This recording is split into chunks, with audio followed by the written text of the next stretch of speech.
Hello students, welcome to EduFunday. Today we are going to discuss a topic from a chapter that is Organic Chemistry, some basic principles and techniques.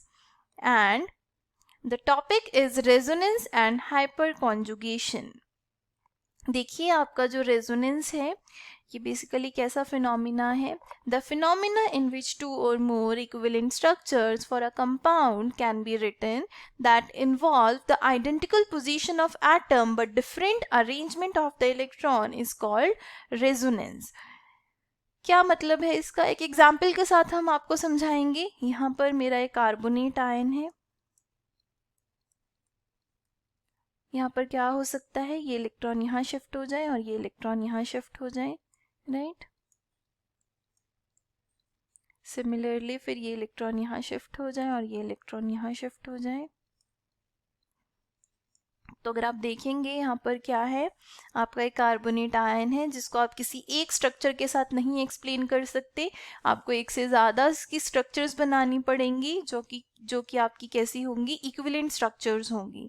ठीक है, इनमें जो आपके atoms हैं उनकी position identical रहेगी, same रहेगी, but जो इलेक्ट्रॉन्स हैं उनकी अरेंजमेंट क्या हो जाएगी, वेरी कर जाएगी. तो इस फिनोमिना को आप क्या बोलेंगे, resonance. It is known as resonance. और जो आपकी ये स्ट्रक्चर्स हैं इनको आप क्या बोलते हैं, they are known as resonating structures. और इन सब स्ट्रक्चर्स का आपके पास एक रिजल्टेंट आएगा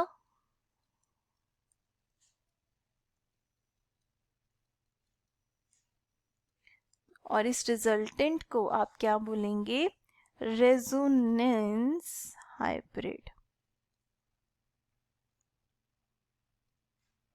It is known as resonance hybrid.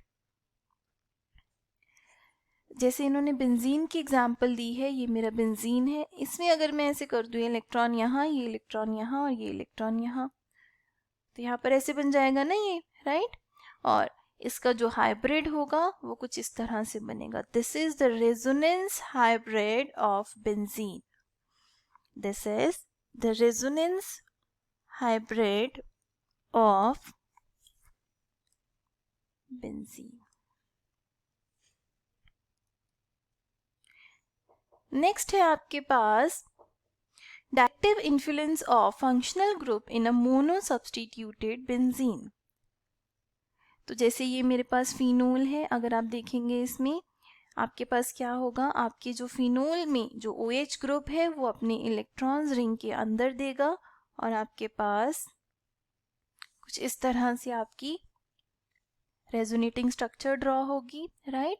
फिर से ये इलेक्ट्रॉन आपके यहाँ शिफ्ट होंगे, फिर ये इलेक्ट्रॉन यहाँ, और आपके पास ये रेजोनेटिंग स्ट्रक्चर बनेगी. अगेन ये इलेक्ट्रॉन शिफ्ट होंगे और आपके पास ये रेजोनेटिंग स्ट्रक्चर बनेगी एंड ये आपको ये रेजोनेटिंग स्ट्रक्चर देंगे, राइट.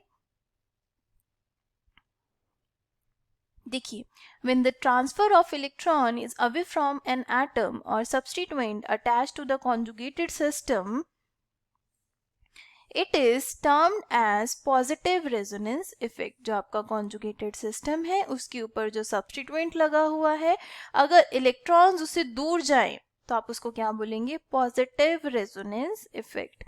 देखिए, जितने भी ग्रुप्स हैं,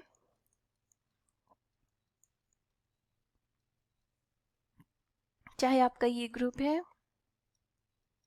चाहे आपका ये ग्रुप है यहाँ पर,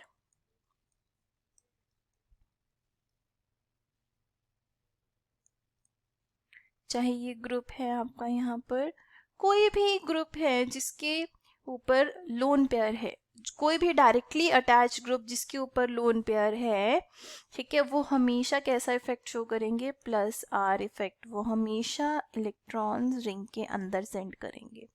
याद रखना है आपको हमेशा कि जब भी आपके पास डायरेक्टली अटैच्ड एटम के ऊपर लोन पेयर है तो वो हमेशा इलेक्ट्रॉन्स रिंग के अंदर भेजेंगे, हमेशा पॉजिटिव रेजोनेंस इफेक्ट क्या करेंगे, एग्जिबिट करेंगे, राइट. और आपको ये पता होना चाहिए जो आपकी ये पोजीशन है ये होती है आपकी ऑर्थो पोजीशन. जैसे यहाँ पे कोई सब्स्टिट्यूएंट लगा हुआ है उसके साथ वाली पोजीशन को आप क्या बोलते हैं, ऑर्थो पोजीशन. ये भी ऑर्थो पोजीशन होगी. एक छोड़ के आपके पास मेटा पोजीशन है और यहाँ पर क्या है, para position, right?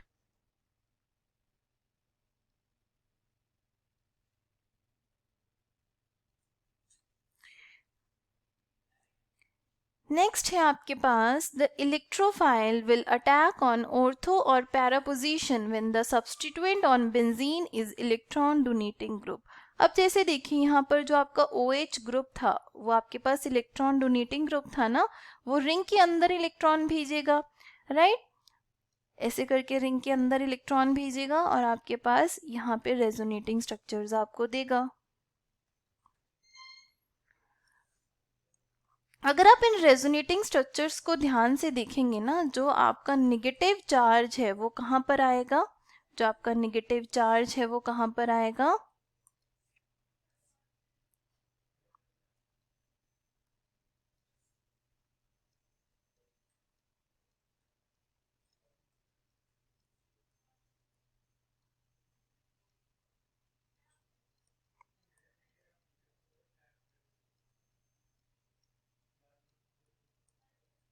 देखिए ऑर्थो और पैरा पोजीशन को अगर आप ध्यान से देखेंगे, ये आपका ऑर्थो पोजीशन है, राइट?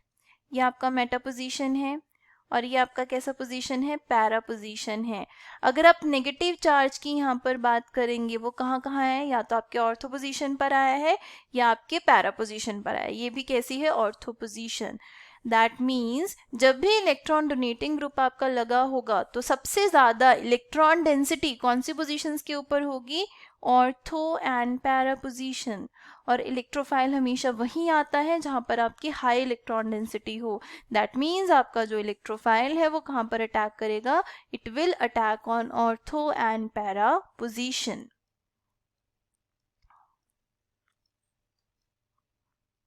ठीक है, जितने भी ग्रुप हैं जिनके ऊपर लोन पेयर है, देखिए यहाँ पर लोन पेयर है, लोन पेयर है, लोन पेयर है। अगर इनके ऊपर लोन पेयर है तो ये सारे कैसे हैं, they are electron donating groups. और एल्काइल ग्रुप्स तो होती इलेक्ट्रॉन डोनेटिंग है। हाँ जी, नेक्स्ट है नेगेटिव रेजोनेंस इफेक्ट की अगर हम बात करें, नाइट्रो ग्रुप है। देखिए अभी मैंने आपको बताया कि अगर आपके रिंग के साथ लोन पेयर हो तो वो हमेशा रिंग के अंदर इलेक्ट्रॉन्स देगा, और अगर आपके डायरेक्टली अटैच्ड एटम के पास हो डबल बॉन्ड तो वो हमेशा रिंग से इलेक्ट्रॉन्स लेगा और रिंग में कौन सा चार्ज देगा, पॉजिटिव चार्ज।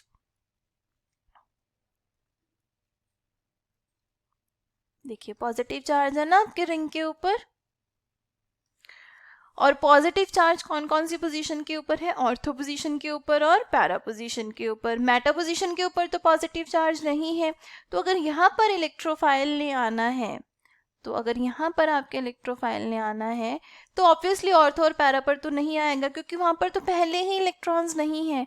तो वो कौन सी पोजीशन के ऊपर आएगा, it will always prefer to move on meta position.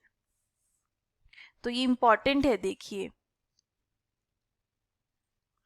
when the transfer of electrons is towards the atom or substituent group attached to the conjugated system, then it is known as negative resonance effect।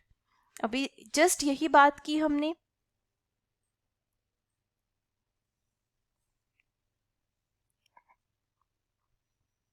और electrophile कौन सी position के ऊपर आएगा, Meta position के ऊपर। देखिए इन सब में आपके पास क्या है, डबल बॉन्ड प्रेजेंट है, इसीलिए कैसे ग्रुप्स हैं, they are negative resonance effect groups, और आप इनको इलेक्ट्रॉन विड्रॉइंग ग्रुप्स भी बोल सकते हैं। नेक्स्ट है आपके पास hyperconjugation. Hyperconjugation basically क्या है, ये भी बिल्कुल रेजोनेंस जैसा ही है, कॉन्जुगेशन जैसा ही है, बट इसके आगे एक वर्ड यूज किया गया है हाइपर।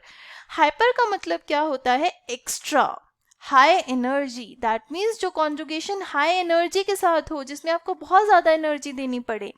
देखिए अगर आपके पास पाई इलेक्ट्रॉन्स की डीलोकलाइजेशन है तो आप उसको क्या बोलते हैं, कॉन्जुगेशन। और वहीं अगर आपको आपके सिग्मा बॉन्ड की, सिग्मा जो आपके इलेक्ट्रॉन्स हैं उनकी डीलोकलाइजेशन करनी पड़े तो ऑब्वियसली वहां पर एनर्जी ज़्यादा देनी पड़ेगी, क्योंकि वो बॉन्ड ज़्यादा स्टेबल होते हैं, और इसीलिए आप इनको क्या बोलते हैं, hyperconjugation. That is why they are known as hyperconjugation. जैसे अगर मैं एग्जाम्पल लूँ, यहाँ पर ये मेरा एक कार्बोकेटायन है, देखिए हाइपर कॉन्जुगेशन होने के लिए आपके पास क्या प्रेजेंट होनी चाहिए, अल्फा हाइड्रोजन। और वो आप कैसे बताते हैं जी, ये जो आपका है मेन मॉइटी है, इसके साथ वाला कार्बन अल्फा कार्बन, जो ये हाइड्रोजन्स हैं दे आर अल्फा हाइड्रोजन्स। तो यहाँ पर कितने अल्फा हाइड्रोजन है, 3 अल्फा हाइड्रोजन्स हैं यहाँ पर। और क्या होगा, ये अल्फा हाइड्रोजन जो है ये अपने इलेक्ट्रॉन्स यहाँ छोड़ जाएंगे और क्या बना लेंगे, H पॉजिटिव आयन। सिमिलरली जो आपका ये हाइड्रोजन है ये भी ऐसे ही कर सकता है, और नेक्स्ट आपका जो ये हाइड्रोजन है ये भी सेम ऐसे ही कर सकता है। जितनी अल्फा हाइड्रोजन होंगे उतने ही हाइपर कॉन्जुगेटिंग स्ट्रक्चर्स बनेंगे और उतना ही आपका मॉलिक्यूल ज़्यादा स्टेबल होगा। ठीक है, ये आपके कार्बोकेटाइन की स्टेबिलिटी को एक्सप्लेन करने के लिए यूज़ किए जाते हैं, और ये कहाँ पर यूज़ किए जाते हैं, फ्री रेडिकल की स्टेबिलिटी को एक्सप्लेन करने के लिए और आपके एल्कीन्स की स्टेबिलिटी को एक्सप्लेन करने के लिए। So I hope this will clear your doubts. Thank you.